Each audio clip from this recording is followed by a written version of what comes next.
Olá, sejam muito bem-vindos à nossa série Weekly Thoughts, que, como o próprio nome indica, é um espaço onde queremos pensar sobre diversos temas que marcam a atualidade ou que merecem uma reflexão junto da nossa comunidade por parte dos nossos embaixadores, membros e também conselheiros da Empower Brands Community.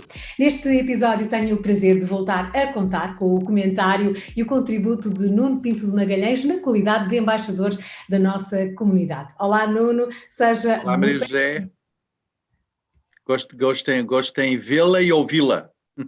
Muito obrigada, Nuno. E hoje vamos falar da atualidade, vamos olhar para um dos temas que está de facto na ordem do dia, posso dizer assim. Temos ouvido várias notícias, vários fóruns, ainda no outro dia vinha a escutar o fórum da TSF, que é uma das rádios que todos nós escutamos provavelmente para nos sintonizarmos com o mundo, e falava-se exatamente sobre aquilo que é a crise de falta de mão de obra que Portugal está a atravessar em diversos setores, e nós falaríamos aqui em particular de um setor que é um setor que diz muito também às empresas, obviamente, que têm produtos para distribuir no canal Horeca. Falo do turismo, falo aqui da falta de mão de obra nos serviços de hotelaria e de restauração. Nuno, que análise, em primeiro lugar, é que lhe merece esta situação? Antes de mais nada, muito obrigado por esta oportunidade de poder partilhar algumas constatações que nós verificamos no nosso dia-a-dia nas empresas. A carência de mão de obra é transversal a todos os setores. Portanto, é de facto uma realidade, é uma situação que nós constatamos. Há falta de gente qualificada a todos os níveis. No caso específico do turismo e do seu segmento de restauração, ainda é mais gravoso. O turismo tem o peso que tem na economia portuguesa, e um peso significativo, obviamente muito afetado pela pandemia nos últimos 2 anos. Tentou agora sair, nomeadamente com a abertura do mercado noturno e de alguns eventos, mas não sabemos exatamente como é que vai evoluir as questões relacionadas com o agravamento de casos da pandemia. Aliás, olhamos para essa Europa fora e vemos que na Áustria fechou, que na Holanda fechou outra vez, que na Alemanha estão com medidas também mais restritivas. Portanto, embora nós tenhamos aqui um nível de vacinação muito acima, Portugal é um caso, certamente vai afetar. Mas voltando de novo à questão do turismo e da restauração, a restauração, o consumo fora de casa, o mercado Horeca, para nós, para o negócio das bebidas, por exemplo, tem um peso significativo. Significa qualquer coisa como quase 70% do nosso volume de vendas. Nós verificamos que este ano, até no verão, por exemplo, funcionou bastante bem. Os números foram simpáticos, havia uma ansiedade e as pessoas estavam todas à procura de maior convivialidade, de poder respirar um bocadinho cá fora, de conviver, após aquele período todo que estiveram fechados em casa. Mas também verificámos que muitos estabelecimentos não abriram. A Aresp fala em cerca de quase de 36%, com base numa última entrevista da secretária-geral da Aresp, fala em quase 36% dos pontos de venda da restauração não voltaram a abrir e que poderá ainda agravar. Os nossos números não são esses, mas são outros números. Num universo global de 80 mil estabelecimentos de restauração e bebidas que existem em Portugal. Os nossos números andam em qualquer coisa em termos de 10 a 15%. E quando falo não abriram, é o salto entre aberturas, porque houve muitas aberturas novas, o que é bom, mostra um setor muito dinâmico, houve muita coisa que abriu, é fantástico, mas também houve muita coisa que fechou. O nosso saldo anda à volta de 10 a 15%. Mas uma constatação que nós verificamos em todo lado onde nós fomos, e quem andou no Algarve, ou quem andou por esse país fora, foi os empresários queixarem-se de falta de mão de obra. Não havia pessoas, não há pessoas para trabalhar. E este é um drama. E a restauração ressente-se mais do que qualquer outra situação concreta. Primeiro, porque muitos restaurantes fecharam e houve muita gente que saiu dessa atividade, foi para o Fundo de Desemprego, ou foi para outras atividades, ou voltou, muitos que eram imigrantes até se já voltaram às suas casas-mãe, aos seus países de origem. E também porque procuraram, se calhar, alternativas menos exigentes. Eu sei que trabalhar na restauração não é fácil. Sábados, domingos, horas noturnas, não é fácil.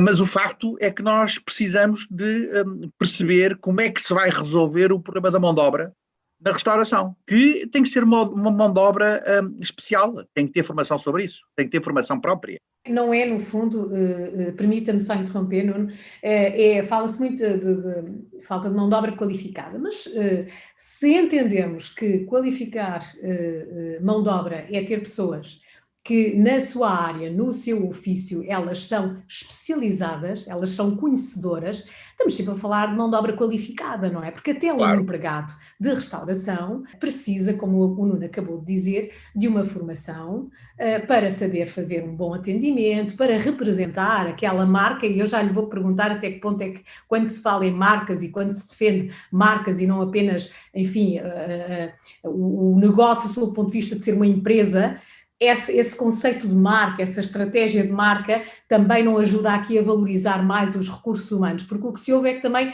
é um trabalho exigente, no caso da restauração, mas também é mal pago, não é? Eu não sei se o problema é exatamente a questão dos salários, porque a secretária-geral da Aresp, na entrevista que deu, diz que a restauração precisa neste momento de 40 mil pessoas. 40 mil pessoas. Portugal tem um problema demográfico grande, que nós sabemos. E o problema demográfico é um problema concreto, que afeta toda a atividade económica. Não há pessoas. Há cada vez pessoas. Então, para funções menos, eu não gosto de utilizar menos qualificadas, mas de qualificação diferente, é diferente, porque hoje em dia, aliás, nós verificamos muitas vezes em funções ditas menos qualificadas, pessoas com altas qualificações que não conseguem arranjar emprego noutras, nas funções incompatíveis com as suas qualificações. Mas 40 mil é um número que diz. Eu não sei se é exatamente um problema de salário, estávamos a falar de salário. Uhum. Porque hoje pratica-se na restauração salários superiores aos salários mínimos nacionais. O problema pode ser de fixação, pelo problema das condições. Mas eu acho que também, se calhar, nós temos, se o turismo é uma aposta importante, se calhar as entidades estatais, as entidades do governo, já tem que pensar em organizar uma imigração organizada para trabalhar na restauração. Já temos que importar pessoas para trabalhar. Não é o problema, eu já não estou a falar da questão da polémica e tudo a que tem à volta com as questões das comunidades que estão a trabalhar na apanha do mirtilo e da framboesa no Alentejo, aquilo que aconteceu este verão, e da clandestinidade e das condições, não é isso que eu estou a falar. Tudo isso é absolutamente impróprio e não se quer. Condenável, não é isso que eu estou a falar. Eu estou a falar de imigração organizada, salvaguardada, com contratos de trabalho, com segurança. E nós temos uma particularidade enorme, nós temos um conjunto de países, como é os PALOPs, com quem temos relações privilegiadas, que falam a mesma língua que nós, que têm a mesma cultura que nós, têm as mesmas bases estruturais que nós, e que podíamos ser aqui uma plataforma de trabalho para essas pessoas, obviamente, dentro das regras. Não estou a falar de um assunto perfeitamente claro.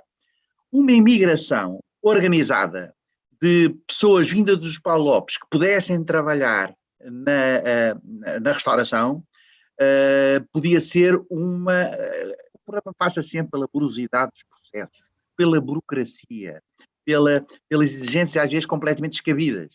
Mas o facto é que nós precisamos de pessoas. Nós precisamos de pessoas.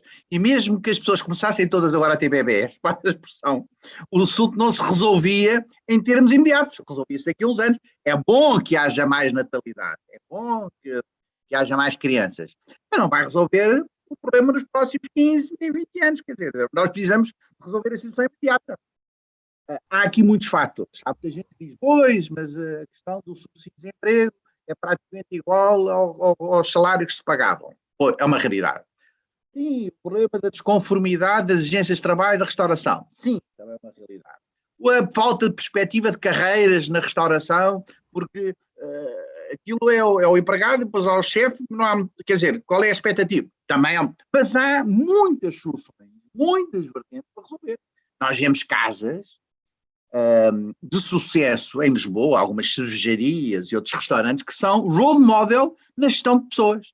Vemos gente satisfeita, empregados fiéis, leais. Há muitas formas de resolver, repartição de resultados, envolvimento das pessoas na gestão. Portanto, há soluções, obviamente que depende muito das dimensões dos estabelecimentos. Geralmente estes estabelecimentos, a maioria são pequenos. E geralmente é o pai, a mãe, a filha e mais 2 ou 3 empregados. Percebo disso. Mas alguma coisa tem que ser feita.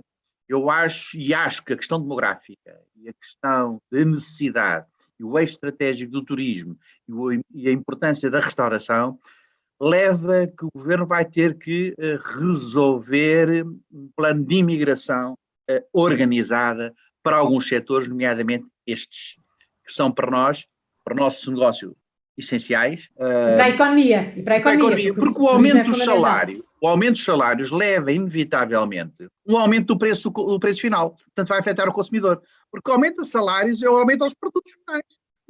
Não quer dizer que não se pague salários dignos, não é? Não, eu não estou a falar, quer dizer, isso é inquestionável. E, aliás, há neste momento uma problemática que o problema já não é o aumento, já não é questão do salário mínimo, é a diferença entre o salário mínimo e o salário médio. O problema neste momento, segundo muito, já não é o problema do salário mínimo, tem aumentado e de forma consistente, e ainda bem. Já o problema da proximidade do salário mínimo com o salário médio. Portanto, a distância, se em Portugal globalmente se paga mal, paga. Isso é verdade. E percebo o esforço, mas também percebo das dificuldades das empresas. Portanto, há que conciliar de forma moderada, há que negociar isso na concertação social, há que negociar isso com todos os parceiros, mas especificamente o problema da restauração é um problema concreto que nós nos deparamos no dia a dia. Todas as pessoas vão a um café, todas as pessoas vão a uma pastelaria, todas as pessoas almoçam fora e ouvem as queixas que não há ninguém para trabalhar. E na hotelaria também, na hotelaria também, nós também, quando agora nos hospedamos em vários hotéis e nós que andamos em reportagem, há também muito essa queixa, esse desabafo lá. Mas a hotelaria ainda no outro dia ouvindo exatamente alguém da Vila Galé, o seu administrador, dizendo o seguinte: nos hotéis há uma facilidade maior. Porquê? Há muitas funções e as pessoas podem rodar. Há funções de back-office, há funções das limpezas, há funções do serviço, há uma panóplia de funções que as pessoas podem rodar, fazer rotação. Muitas vezes na restauração é mais difícil, ou há a cozinha, ou a serviço de mesa, não há assim, a amplitude da rotação é mais escassa e, portanto, é difícil. Mas eu, como lhe digo, eu acho que atendendo às questões demográficas, atendendo a todas as questões que aqui foram referidas, só vejo solução termos uma imigração organizada, porque a imigração já existe, nós verificamos muitas vezes na restauração, muitos empregados não são portugueses de Portugal, pela forma como falam e outras coisas, mas não sei se isso é propriamente uma imigração organizada. O que era importante é ter uma imigração organizada, bem pensada, bem planeada, contratualmente clara, com todas as seguranças inerentes, com todo o respeito pelas pessoas. Criando até um intercâmbio, não é? Até um intercâmbio profissional, claro, com estes países. De formação, exatamente. Porque essa gente vem para cá e sem qualquer presunção. Essa gente que vem para cá, um dia pode retornar aos seus países. Nós já o fizemos o mesmo. Na década de 50, com a imigração portuguesa para a Alemanha, para o Luxemburgo, para a França, até no princípio, naquilo que se chamava Bidonville, em França, em que os portugueses foram eles que foram, muitos para a restauração, para a hotelaria e até para a construção civil, passado alguns anos voltaram e foram construtores civis e abriram os seus restaurantes e com todo o mérito. Portanto, isto também é um déjà vu, utilizando a expressão déjà vu, portanto também é uma oportunidade para as pessoas desses países que falam a mesma língua que nós e que têm as mesmas afinidades culturais, poderem ter aqui alguma formação e depois, no momento próprio, voltarem aos seus países e montarem o seu próprio negócio. Nós o fizemos. Há grandes empresários portugueses que estão neste momento em Portugal que tiveram a sua experiência na diáspora e cresceram na diáspora e passaram grandes dificuldades quando lá chegaram. E que depois, com um grande trabalho, fizeram o seu negócio e voltaram ao seu país natal. Nuno, e nem de propósito, e voltando aqui um bocadinho também à questão do salário, que muitas vezes é uma percepção errada que se tem, não quer dizer que não haja, como o Nuno referiu muito bem, salários, enfim, que muitas vezes estão abaixo daquilo que se calhar deveria ser a remuneração de determinado tipo de funções, mas a verdade é que também temos muitos setores onde se paga bem e até começa-se a pagar cada vez melhor, porque lá está, a mão de obra é tão rara que se começa de facto a pagar melhor. Nós temos uma série, convido desde já o Nuno a ver, não sei se já viu, com a Fátima Lopes, que se chama Mudar para Melhor, neste nosso canal, e que é exatamente o desmistificar um bocadinho desta situação. Estamos neste momento com uma série de 6 episódios dedicada ao setor do mar e às pescas, onde de facto fomos descobrir que a profissão de pescador hoje é bastante bem remunerada, não tem nada a ver com aquele pescador miserável de há uns anos atrás e que eles também têm esse problema, porque a imagem do setor não corresponde àquilo que foi a evolução e àquilo que é hoje a remuneração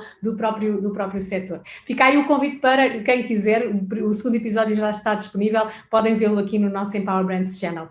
Nuno, e para terminar, vamos a uma sugestão de cultura, vamos a uma sugestão de lazer? Uma sugestão, olha, acabei de ver cultura, fui ver, o último filme que fui ver foi o filme do James Bond. É um James Bond típico. Uma grande produção, com grande suspense, um bocadinho comprido demais em termos de tempo, gostei imenso, porque eu gosto, sou fã do James Bond, fiquei sem perceber no final se o James Bond acabou, ou porque o James Bond morre neste filme.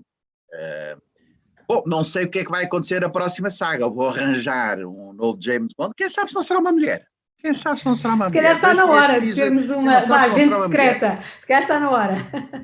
Exatamente, com esta questão, quem sabe se não será uma mulher.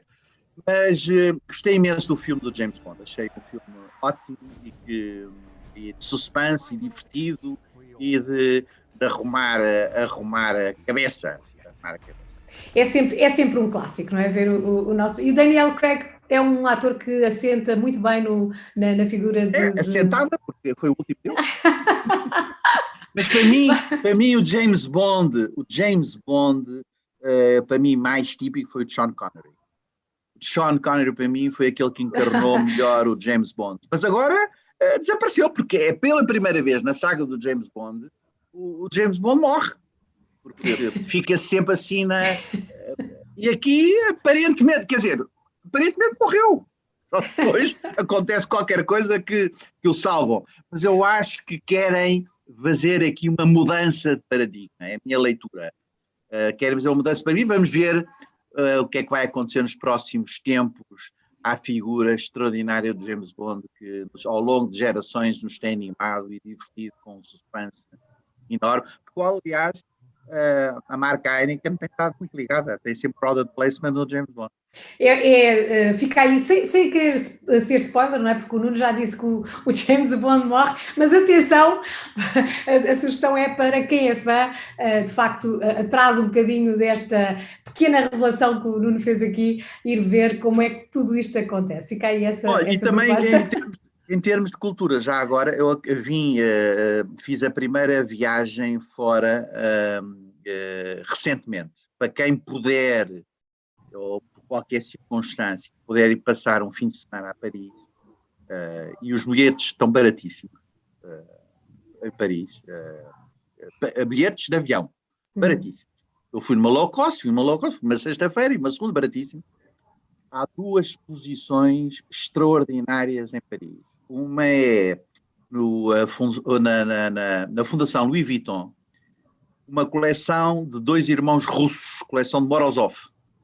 Extraordinária, de impressionistas. Foram 2 irmãos russos que, antes da Revolução Russa, começaram a comprar impressionistas franceses e encheram 200 quadros.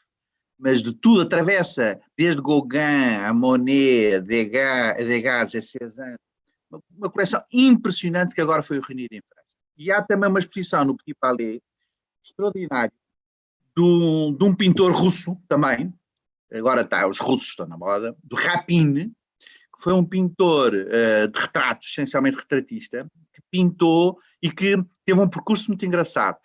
Também passou a Revolução Russa, era do tempo dos czares, depois passou a Revolução Russa, ficou a viver na Finlândia, os russos tentaram que voltasse à Finlândia, mas não voltou. É assim, o pintor de excelência russo, há uma exposição dele só, que é uma maravilha. Portanto, se alguém tiver a oportunidade e puder ir a Paris, passar um fim de semana, visite estas duas exposições, que são únicas no mundo, e é um vislumbre para os olhos, é um vislumbre da história atrás da exposição, e vale a pena conhecer a vida destes homens que realmente deixaram um legado, que apesar de tudo, nós agora, ao fim de muitos anos, podemos ver em termos de conjunto. Portanto, onde eles estiverem, estão certamente contentes porque marcou, e a própria Revolução não destruiu os seus autores, né, os seus promotores. Fica aí, excelente sugestão de cultura, também uma escapadinha a uma outra capital europeia, neste caso Paris, e sabe sempre bem ir até a Paris, não é, Nuno? É verdade. Ainda por cima com bons motivos, umas visitas muito interessantes em termos culturais. Nuno, muito obrigada, é sempre um gosto, voltaremos a estar juntos com toda a certeza. Olha, também é sempre um gosto estar em família. E ser convidado para estas intervenções que gosto muito, desta forma natural, e olha, estou de camisola, completamente normal, de forma muito natural. E um beijinho para si, muito obrigado. Muito obrigada, Nuno. Um beijinho muito grande. Obrigada. E já sabe, você que nos segue pode e deve ativar as notificações para ficar sempre a par das nossas estreias, dos nossos pensamentos semanais aqui na série Weekly Thoughts. Já tem disponível, e volto a referir, o segundo episódio da série Mudar para Melhor com Fátima Lopes. Fique bem e, de preferência, na nossa companhia.